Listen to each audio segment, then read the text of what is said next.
आज हम बात करने वाले हैं प्रेगनेंसी के 9वें महीने के बारे में। अगर आप ये वीडियो देख रहे हो और आपका 9वां महीना चल रहा है तो कॉन्ग्रेचुलेशन, आप प्रेगनेंसी के आखिरी पड़ाव पे आ गए हो। बहुत ही खूबसूरत सफर होता है प्रेगनेंसी का और आपकी प्रेगनेंसी को मेमोरेबल और कंफर्टेबल बनाने की जिम्मेदारी मैंने ले ली है। हेलो, मैं डॉक्टर शिवानी आपके लिए इस सीरीज में बहुत सारे वीडियोज आ गए हैं। ये pregnancy month by month series का 9वां वीडियो है। अगर आपने पहले 8 वीडियो नहीं देखे हैं तो वो वीडियो वॉच कर लो, जिससे कि ये वीडियो आपको बहुत आसानी से समझ में आने लगेगा। इस वीडियो में हम डिस्कस करने वाले हैं हमारे वुड बी मदर में क्या क्या चेंजेस होने वाले हैं, हमारा बेबी कितना ग्रो कर गया है और हमारी प्यारी प्यारी फैमिली को क्या क्या सपोर्ट करने की जरूरत है। अगर आपने चैनल अभी तक सब्सक्राइब नहीं किया तो चैनल को सब्सक्राइब कर लो, वीडियो को लाइक कर दो, कमेंट कर दो और शेयर कर दो उन लोगों से जिसको इस वीडियो की सबसे ज्यादा जरूरत है, जो प्रेग्नेंट हैं या प्रेगनेंसी प्लान कर रहे हैं और जिनकी प्रेगनेंसी का 9वां महीना चल रहा है। So let start. इस वीडियो के माध्यम से मैं आपको बहुत सारी चीजें ऐसी बताने वाली हूँ जो आपके शायद डाउट्स होंगे या फिर आपकी नॉलेज में एड ऑन होने वाला है। सबसे पहले हम बात करते हैं कि हमारी वुड बी मदर में क्या क्या चेंजेस होने वाले हैं। मदर की प्रॉब्लम थोड़ी सी बढ़ने वाली है। अभी तक तो इतनी प्रॉब्लम नहीं थी, वो प्रेगनेंसी को एंजॉय कर रही थी, बट इस महीने में यूट्रस जो है वो पूरा डायफ्राम तक आ जाता है, जिसकी वजह से वो डायफ्राम को पुश भी करने लगता है और पेशेंट को ब्रेथलेसनेस मतलब सांस फूलने लगता है। कई बार ये प्रॉब्लम एनीमिया की वजह से भी हो सकता है, लेकिन अगर आपका सीबीसी बिल्कुल सही है, आपका हीमोग्लोबिन बिल्कुल सही है, तो ये डिस्कम्फर्ट प्रेगनेंसी वाला डिस्कम्फर्ट है जो कि धीरे धीरे आपको आराम पड़ जाएगा जैसे ही बेबी हेड डाउन पोजीशन में आता है। सबसे पहले तो ब्रेथलेसनेस मदर को फील होगा, एसिडिटी बढ़ सकती है, थोड़ा सा एंजाइटी बढ़ सकती है, स्लीपलेसनेस नाइट शुरू हो गए हैं। इस मंथ में जब भी फीमेल आती है तो हमेशा यही कहती है कि मैम अब बहुत हो गया, कब होगी डिलीवरी, अब नहीं सहा जा रहा। मतलब उसको थोड़े थोड़े पेन भी शुरू हो जाते हैं, उसके लोअर एब्डोमेन में भार पूरा नीचे की तरफ होता है, आपको कॉन्स्टिपेशन हो सकता है, यूरिन बार बार आएगी, फ्रीक्वेंसी बढ़ जाती है। इन सब चीज़ों से वो उसका डेली रूटीन थोड़ी सी डिस्टर्ब हो जाती है और वो थोड़ी सी एंजाइटी में भी रहने लगती है। सबसे इम्पॉर्टेंट बात है कि फीमेल को अब बेबी मूवमेंट पूरा ना फील हो के सिर्फ किक मूवमेंट फील होता है, क्योंकि अगर आपके 9वें महीने में 10-15 दिन निकल गए हैं तो बेबी इंगेजमेंट होना शुरू हो गया हो और आपको लैटनिंग वाले सिम्टम आ जाएंगे। इसका एक सेपरेट वीडियो बना हुआ आप वो देख सकते हैं, यहाँ पे मैं शॉर्ट में बता देती हूँ। लैटनिंग में क्या होता है कि बेबी पेल्विक गर्डल में इंगेज होने लगता है, इसलिए वो पूरा ट्रेवल नहीं कर पाता, जो आपको अच्छे से मूवमेंट पता चलता था, सिर्फ पेंडुलम की तरह ऊपर नीचे ऐसे से हिलता रहता है। तो आपको हम हमेशा कहते हैं कि 9वें महीने में बेबी किक काउंट करना है, बेबी के घूमने का अच्छे से ध्यान रखना है। इस मंथ में बहुत थकान सा महसूस होता है क्योंकि बेबी पूरी तरह 9 महीने में एग्जॉस्टेड हो चुकी होती है और अब उसको इंतजार होता है कि हमारा बेबी कब बाहर आएगा और हमें कब अपने प्यारे प्यारे इमोशन से कनेक्ट करेगा। मदर में बहुत सारी चीज़ें ऐसी चल रही होती हैं। अगर 9वें महीने का अल्ट्रासाउंड नहीं हुआ तो आपको 9वें महीने का अल्ट्रासाउंड भी कराना है, प्लस अपना ब्लड टेस्ट और रिक्वायर्ड ANC टेस्ट आपने पहले ही करा रखी है तो बहुत अच्छी बात है। अदरवाइज जो भी रिमेनिंग रह गया सब इस मंथ में कराना है। बेबी में बात की जाए तो बेबी में बहुत तेजी से ग्रोथ हो रहा है, बेबी अच्छे से ग्रो कर रहा है। बेबी सबसे ज़्यादा जो है वो वेट में गेन कर रहा है। मंथ के एंड तक 3-3.5 इवन 3.25 किलो के भी बेबी वेट गेन कर लेता है। बेबी के ऊपर फैट लेयर जो डिपॉजिट हो रही है बहुत फास्ट हो रही है। बेबी का ब्रेन डेवलपमेंट बहुत तेजी से चल रहा है, ग्रोथ बहुत तेजी से चल रहा है। बेबी ब्लिंक करता है और बेबी हमें सुन सकता है, महसूस कर सकता है। बेबी का लंग मैच्योर हो रहा है। लेनोवो हेयर और वनी कैशियो से अब थोड़े से कम होने लगे हैं क्योंकि बेबी का बाहर निकलने का टाइम नजदीक आ रहा है।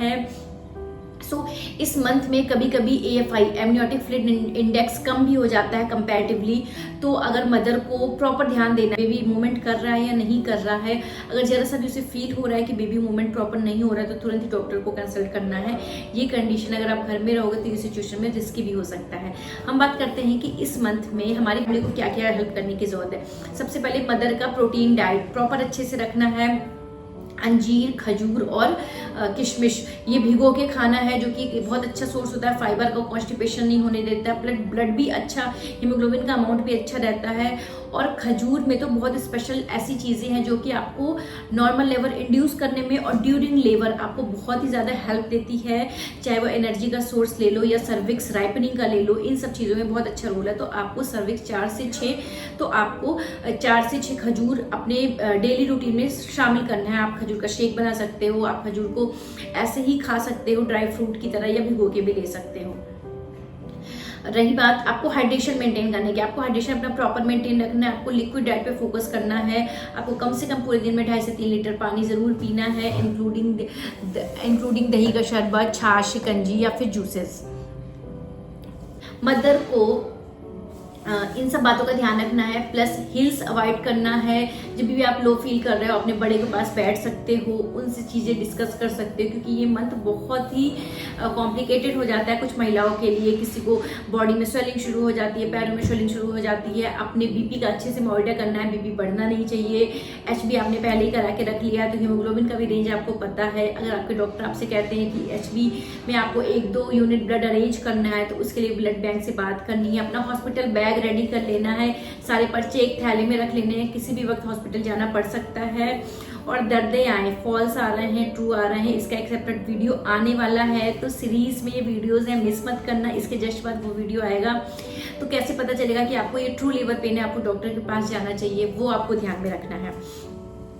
एक सबसे इम्पॉर्टेंट बात कि ऐसी 4 बातें कि अगर आपको ऐसा फील हो तो आपको बिल्कुल भी घर पे नहीं रुकना है। अगर आपकी प्रेगनेंसी 9वें महीने में आपको बेबी मूवमेंट फील होना कम हो गया है, आपके वेजाइना के थ्रू ब्लड या पानी चल रहा है, आपको रह के दर्दे आ रहे हैं और आप बिल्कुल अनइजी सा फील कर रहे हो, तो आपको घर पे नहीं रुकना है। आपको जाके हॉस्पिटल अपने गायनेक को विजिट करना है और वहाँ पे देखना है कि क्या कंडीशन है। वो आपको चेक करेगी, आपके अल्ट्रासाउंड भी करा सकती है। अगर सब कुछ नॉर्मल है तो आपको घर भेज देगी, अदरवाइज वो एडमिट करके डिलीवरी का वेट करेंगे। इस मंथ की 2 गर्भ संस्कार एक्टिविटी जो आपको मिस नहीं करनी है, जो कि इस वीडियो का सबसे स्पेशल पोर्शन है।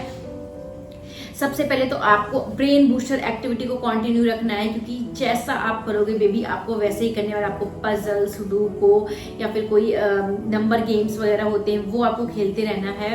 नेक्स्ट आप करोगे कि आपका मेडिटेशन और ब्रीदिंग एक्सरसाइज आपको बढ़ाना है। मेडिटेशन से क्या होगा कि आप फोकस कर पाओगे किसी एक चीज़ पे। डिलीवरी के टाइम पे आपको अगर नॉर्मल डिलीवरी है तो आपको पुशअप करना होता है, वहाँ पे आप अच्छे से फोकस कर पाओगे कब आपको करना है, ये भी गाइड आपको दिया जाता है।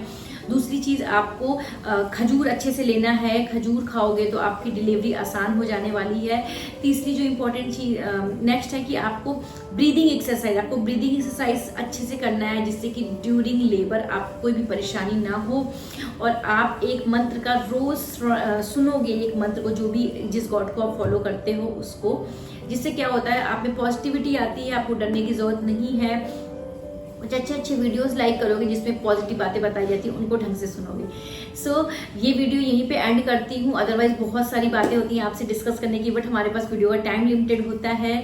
सो नेक्स्ट जो वीडियो आएगा वो ट्रू लेबर पेन और फॉल्स लेबर पेन पे आने वाला है, तो वीडियो को मिस मत करना। इस वीडियो को लाइक कर दो, शेयर कर दो और चैनल को सब्सक्राइब कर लो अगर अभी तक नहीं किया है। Thank you for the watching. आपके बहुत ज़्यादा सपोर्ट की ज़रूरत है। सो वीडियो को पूरा देखा करो, एक प्यारा सा कमेंट ड्रॉप किया करो।